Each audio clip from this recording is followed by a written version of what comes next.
ప్రార్థన అనేది మన బాధ్యత. ప్రార్థన అనేది ప్రభు దగ్గర అడుగుట. ప్రార్థన అనేది కనిపెట్టుకొని ఉండుట. దేవుని నామానికి స్తోత్రం కలుగును గాక.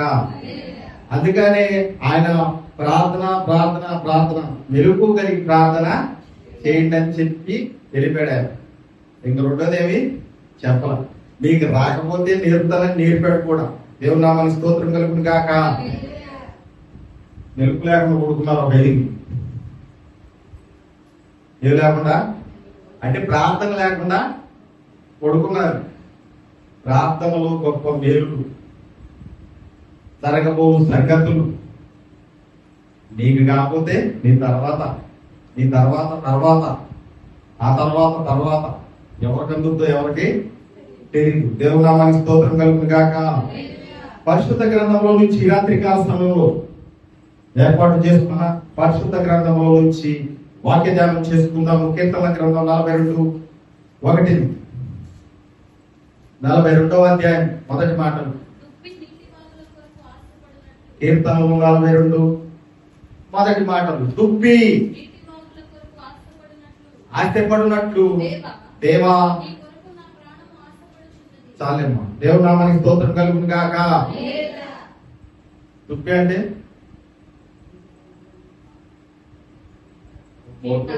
మొద్దు చెట్లు కాదండి, అదొక జంతువు, అడవుల్లో తిరుగుతుంది. దుప్పి నీటి వాగుల కొరకు. నీరు ఎక్కడుంటే అక్కడ ఉన్నది. అది నీటి వాగుల కొరకు ఆశపడినట్లు, కనిపెట్టుకున్నట్లు, ఎదురు చూసినట్లు నా ప్రాణము దేవా, నా ప్రాణము. మన ప్రార్థన ద్వారా ఎవరి కోసం ఆశపడాలి? ఎవరి కోసం కనిపెట్టాలి? ఆయన కోసం ఎదురు చూడాలి. మన ప్రార్థన అంతా కూడా ఎవరి కోసం అంట? దేవుని కొరకు. బైబిల్లో రాయబడింది, దాసుని చేతులు యజమాను తట్లు చూస్తున్నట్లుగా. ఎందుకంటే యజమానుడు ఎప్పుడు కూలిస్తాడా, ఎప్పుడు ఏది ఇస్తాడా అని దాసుడి కళ్ళు ఎప్పుడు, చేతులు ఎప్పుడు కూడా యజమాని తట్టు. అయితే మనం దాసులన్న ఆయన ఏమన్నాడు? నా స్నేహితులు అన్నాడు. దేవుని నామానికి స్తోత్రం కలుగును గాక. స్నేహితుడికి ఏదైనా ఇచ్చేస్తాడు, ప్రాణమైనా ఇచ్చేస్తాడు. దాసుడు యజమానుడైతే కూలి చేసిన రోజునే కూలిస్తాడు దాసుడు. ఈ రాత్రి కాల సమయంలో ప్రియమైన దేవుని బిడ్డలారా, మన దేవుని తట్టు మనం ఆశ పెట్టుకోవాలి. మన ప్రాణం ఆశ కలిగి ఉండాలి. దేని కొరకు? ఒక ఆయన ఎదురు చూస్తున్నాడు. చూడండి, పరిశుద్ధ గ్రంథంలో ఆదికాండము 18వ అధ్యాయం మొదటి మాటలు చదవండి. మరియు ఎప్పుడంట అంటే మిట్ట మధ్యాహ్నం అనుకోండి. ఎండగాలంటే మిట్ట మధ్యాహ్నం 12, 1 గంట ఆ ప్రాంతాల్లో. మమ్రే దగ్గర ఉన్న సింధూర వనములో ఎండవేళ.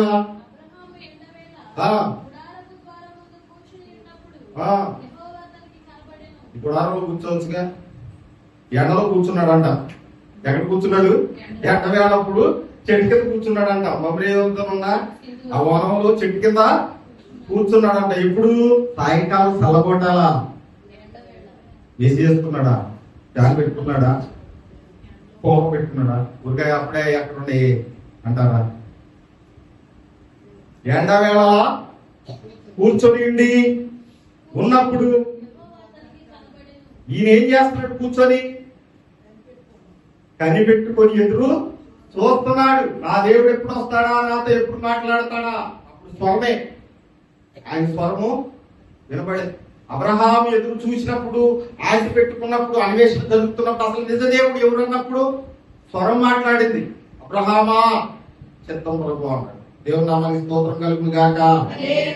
అయితే ఇప్పుడు కనిపెట్టుకుని, ఎండవేళ కనిపెట్టుకుని కూర్చున్నప్పుడు యెహోవా అతనికి, అంతకుముందు మాట వినపడింది, ఇప్పుడు ఎదురుగా కనబడుతున్నాడు. కనబడినప్పుడు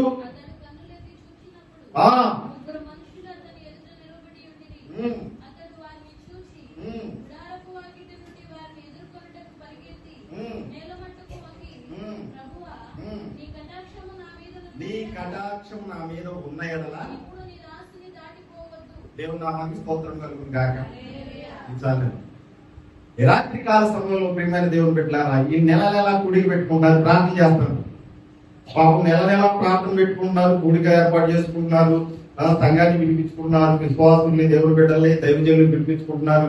ఒకసారి దర్శనం ఇద్దామని కనబడతానికి వచ్చినప్పుడు నువ్వు కనిపెట్టుకున్నావో లేదు. కనిపెట్టుకోలేకపోతే వచ్చిన ఆయన ఏం చేస్తాడు?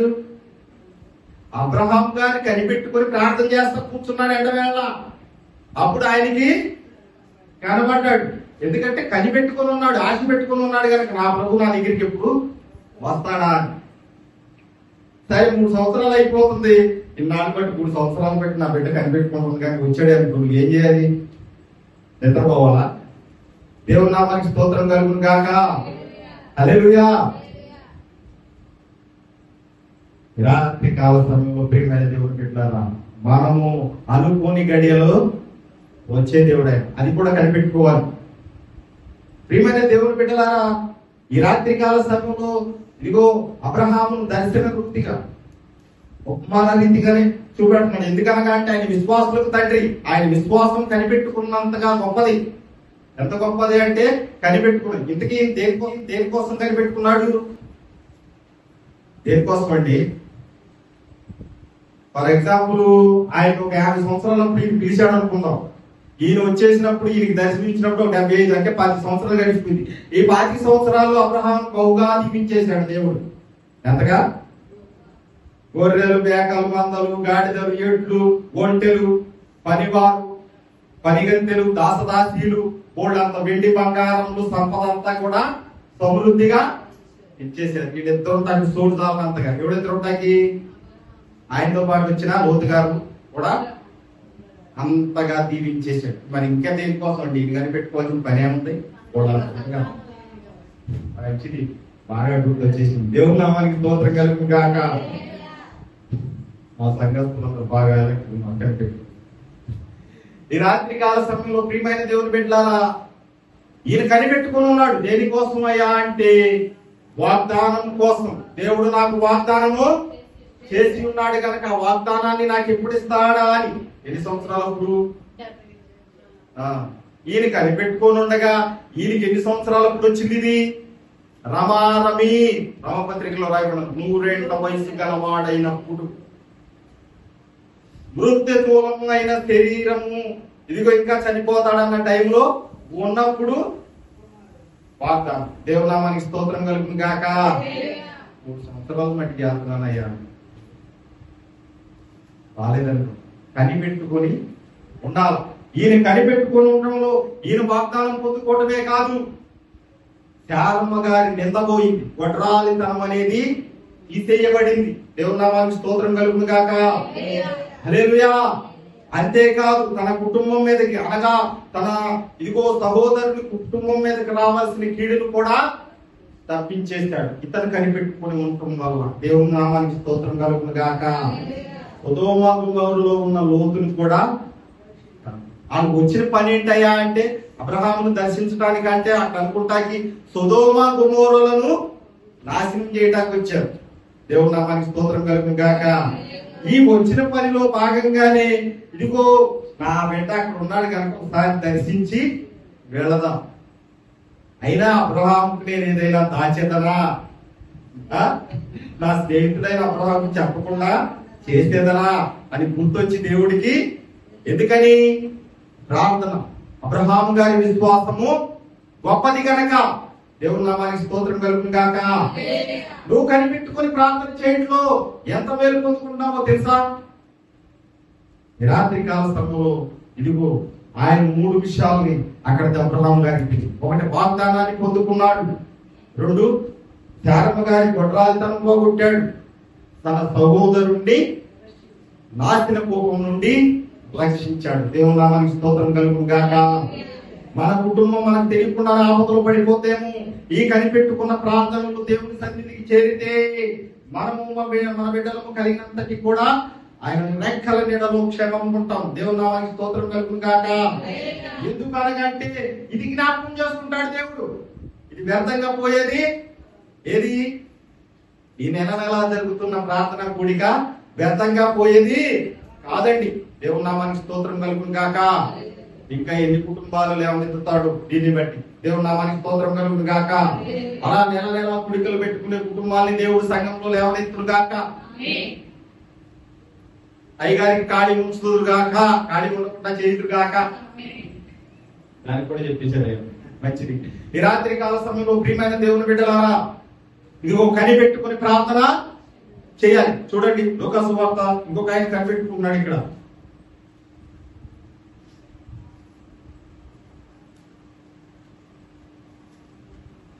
2వ అధ్యాయం 25 నుంచి.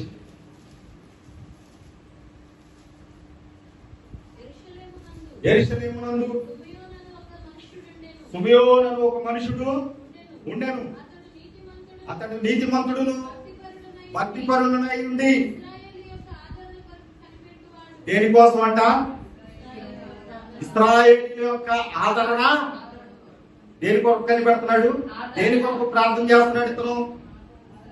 దేని కొరకు ఇదిగో ఎదురు చూస్తున్నాడు అంటే ఇశ్రాయేలు యొక్క ఆదరణ కొరకు కనిపెట్టుకుని చుండెను. పరిశుద్ధాత్మ మునుపు మరణము పొందడని అతనికి ఒక వాగ్దానం ఇవ్వబడింది. అదేంటనగా అంటే ప్రభువుని, రక్షకుడిని, ఇశ్రాయేలు యొక్క ఆదరణను చూడకుండా అతడు మరణము పొందడనే ఒక వాగ్దానాన్ని పొందుకొని ఉన్నాడు. దేవుని నామానికి స్తోత్రం కలుగును గాక. ఇతను కనిపెట్టుకుని ప్రార్థన చేయటం వలన ఏ వాగ్దానం ఉంది ఇతనికి? ఇశ్రాయేలీల రక్షణ, ఆదరణను చూసే భాగ్యం పొందుకుంటాడని వాగ్దానం ఉంది. దేవుని నామానికి స్తోత్రం కలుగును గాక. హల్లెలూయా. ఎందుకని? ఇతడు నీతిమంతుడును భక్తిపరుడునై ఉన్నాడు. చదువు. ఆత్మవశుడై అంతటా చొప్పున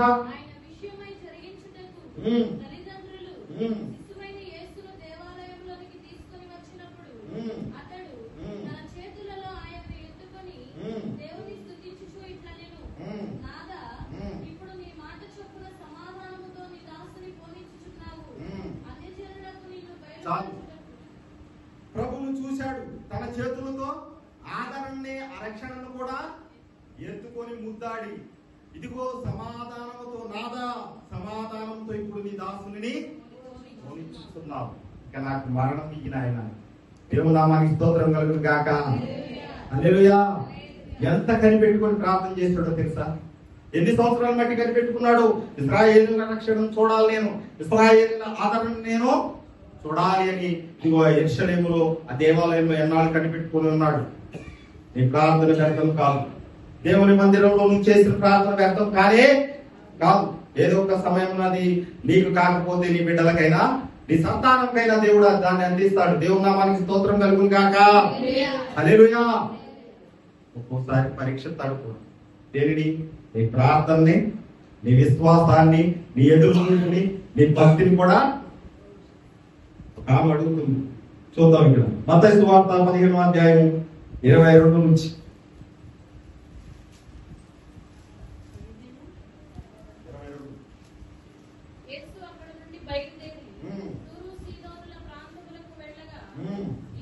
ఇదిగో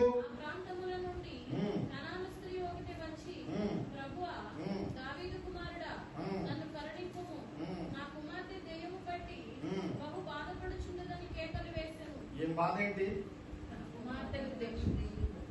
తన కూతురికి దెయ్యము పట్టింది. దెయ్యం పడితే ఎక్కడికి వెళ్ళాలి? దేవుని నామానికి స్తోత్రం కలుగును గాక. హల్లెలూయా. మనం ఎక్కడికి వెళ్తాం? దెయ్యం పడితే తాయిపుల దగ్గరికి వెళ్తాం, తంత్రాల దగ్గరికి, అమ్మాయి పూత వైద్యుల దగ్గరికి వెళ్తాం. దానికి ఒక వైద్యం. మరి ఏ వేళకు వచ్చింది? ప్రభువా దావీదు కుమారుడా అంట నన్ను కరుణించు అంట వచ్చింది. చదువమ్మా.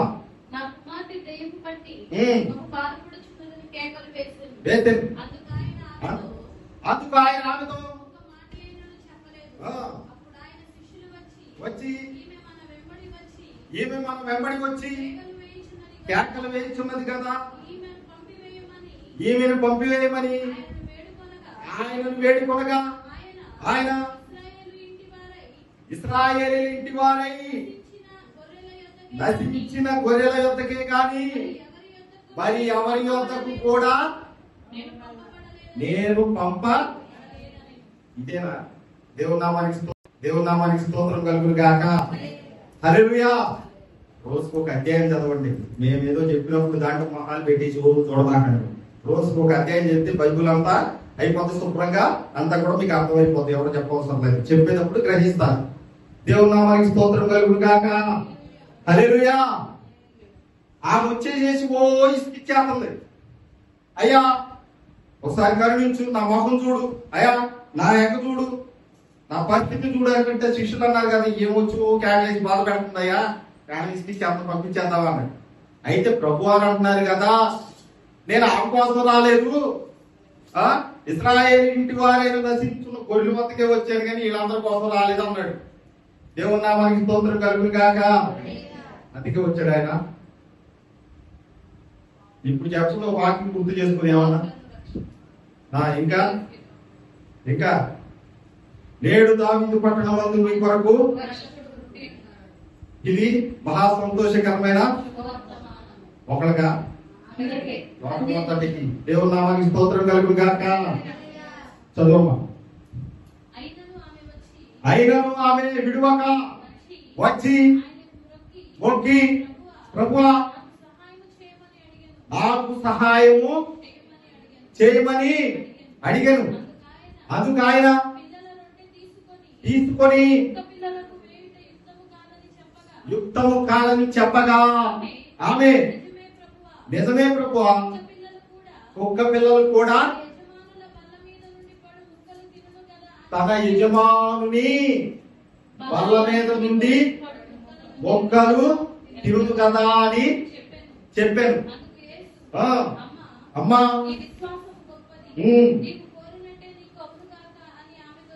దేవుని నామానికి స్తోత్రం కలుగును గాక. ఎంతగా కనిపెట్టకపోతే ఆల్రెడీ ఆయన చెప్పేశాడు, వచ్చింది మీ కోసం కాదమ్మా, ఇశ్రాయేలు ఇంటి వారి కోసమే వచ్చాను అన్నాడు. ఆమెకి బాగా అర్థమై ఉంటుంది, ఇశ్రాయేలు ఇంటి వారి కోసం ఏంటి నాయన, నశించిన దానిని వెతికి రక్షించుటకు మనుష్య కుమారుడు, అది మాకు తెలుసు ఆయన, నువ్వు అందరి కోసము వచ్చిన వాడు, నువ్వు నన్ను పరీక్షిస్తున్నావు, నా విశ్వాసాన్ని పరీక్షిస్తున్నావు కనుక ఏమంది, అమ్మా పిల్లలు తీసి కుక్క పిల్లల్ని పెట్టలేను నేను అన్నాడు. అంటే వ్యర్థపరచలేను నేను అన్నాడు. తన మహిమను నా మహిమను నేను వ్యర్థపరచలేను అన్నట్లుగా చెప్తే, అయ్యా ఇదిగో కుక్క పిల్లలు కూడా తన యజమానుని ఏమర్థమవుతుంది. కుక్కకున్న విశ్వాసం మనిషికి లేదంటారా, ఉందంటారా? అంటే మనం కుక్కలతో పోల్చాడైనా ఉపమాన రీతిగా వాక్యం బోధిస్తున్నాడు. దేవుని నామానికి స్తోత్రం కలుగును గాక. హల్లెలూయా. ఇంకా తెలివిగా ప్రభునంట, అయ్యా కుక్క పిల్లలు కూడా తమ యజమానుని బల్ల మీద నుండి కింద పడు మొక్కలు అది తినే భాగ్యం కూడా లేకుండా పోయింది లాజరు గారికి. దేవుని నామానికి స్తోత్రం కలుగును గాక. హల్లెలూయా. ఈ రాత్రి కాల సమయంలో ప్రియమైన దేవుని బిడ్డలారా, అబ్రహాము వలె అది ఎండైనా వర్షమైనా గాలైనా తుఫానైనా సరే ఏదైనా సరే కనిపెట్టుకుని ప్రార్థన చేయాలి. సుమయోను వలె దేవాలయంలో ఇదిగో ఎదురు చూస్తూ రక్షణ కోసం ప్రార్థన, మన ఇంటి వారి కోసము, మన బంధువుల కోసము, సంఘం కోసము ఇదిగో ఎదురు చూసి ప్రార్థన చేయాలి. రక్షణ కోసమే. ఇంకా రక్షించబడిన ఆత్మలు ఇంకెన్నో ఉన్నాయి కదా కుటుంబాలు. ఈ రాత్రి కాల సమయంలో ఈ కుటుంబ నిమిత్తమే కాదండి, ఇప్పుడు ఉన్న మనందరి నిమిత్తం కూడా దేవుడు మనతో మాట్లాడుతున్నాడు. అలాగే ఇదిగో తన కుమార్తె స్వస్థత కొరకైనట్లుగా ఈ కారణాను స్త్రీ వలె గోజాడే ప్రార్థన చేయాలి. దేవుని నామానికి స్తోత్రం కలుగును గాక. ఒక విషయమై ఇది మనం అందరం ఈ ప్రార్థన వలన మనం దీనిని పొందుకోలేకపోయినా సరే మన తర్వాత తరాలకైనా దేవుడు దీనిని అందిస్తాడు. జ్ఞాపకం చేసుకో. అబ్రహాం గారు వాగ్దానం కోరుకున్నాడు, చూస్తున్నాడా? నీ సంతానం ఆకాశ నక్షత్రములు సముద్రం అందరి, మనమే ఆ ఇసుక, మనమే ఆ నక్షత్రాలు. చూస్తున్నాడా? ఆఖరి మాట హెబ్రీయులకు రాసిన పత్రిక 11వ అధ్యాయము 13వ వాక్యం ముగించేసుకున్నాం. దైవజనులకు సమయం ఇద్దామని. వీరందరూ పోయినను ఏం చేశారంట? వాగ్దానం పొందుకున్నారు గాని ఆ ఫలము అనుభవించకపోయినను దూరముగా నుండి చూసి దేనికోసమై? వాగ్దానం చేసిన వాడు నమ్మదగిన దేవుడని దూరం నుండి వందనం చేశారంట. అయ్యా, మేము అనుభవించకపోయినాను ఆ వాగ్దానం మాతో చేసి ఉన్నావు కనుక ఆ వాగ్దాన ఫలాన్ని మా సంతానము అనుభవిస్తారు. దేవుని నామానికి స్తోత్రం కలుగును గాక. తల్లి గారు, సామమ్మ గారే గాని, లేకపోతే ఇంట్లో ఉన్న పెద్దలు, అమ్మగారు, లేకపోతే కోడలు, కొడుకు, వీళ్ళందరూ ప్రార్థన చేసి నెలల కూడికరా పెట్టుకున్న ఈ ఫలము వీరు అనుభవించకపోయినా సరే వీరి తర్వాత వారి పిల్లలు దీన్ని అనుభవిస్తారు. ఇదిగో ఈ వాగ్దానాన్ని మేము అనుభవింపకపోయినా ఆ వాగ్దానాన్ని చూసి దూరం నుండి దానికి వందనము చేసి యాత్రికులు అని ఒప్పుకొని విశ్వాసము కలవారై వృత్తి నొంది. దేవుని నామానికి స్తోత్రం కలుగును గాక. మనం భూమి మీద ఉన్నప్పుడు ఇదిగో వాగ్దానం కోసం ప్రార్థన చేయాలి. అది మనమే అనుభవిస్తామేమో తెలియదు, మన తర్వాత మన ఫలాలు అనుభవిస్తామేమో తెలియదు, కానీ ఖచ్చితంగా మాత్రము ఆ వాగ్దాన ఫలాన్ని మాత్రం బిడ్డలకి అందియాలి. అది జరగాలి అంటే ఏ రీతిగా నెల పెట్టుకోకపోయినా సరే, మందిరానికి వచ్చేదే సరే, సీమోను వలె, ఇదిగో కానాను స్త్రీ వలె, అబ్రహాము వలె కనిపెట్టుకుని దుప్పి నీటి వాకుల కొరకు ఆశపడినట్లుగా నీ ప్రాణం దేవుని కొరకు ఆశ పెట్టుకుని ప్రార్థన చేసిన ఎడల ఇదిగో నీ సంతానానికి వారి తరాల వారికి దేవుడు ఇటు కృపను వాగ్దానాన్ని అందించును గాక. దేవుడు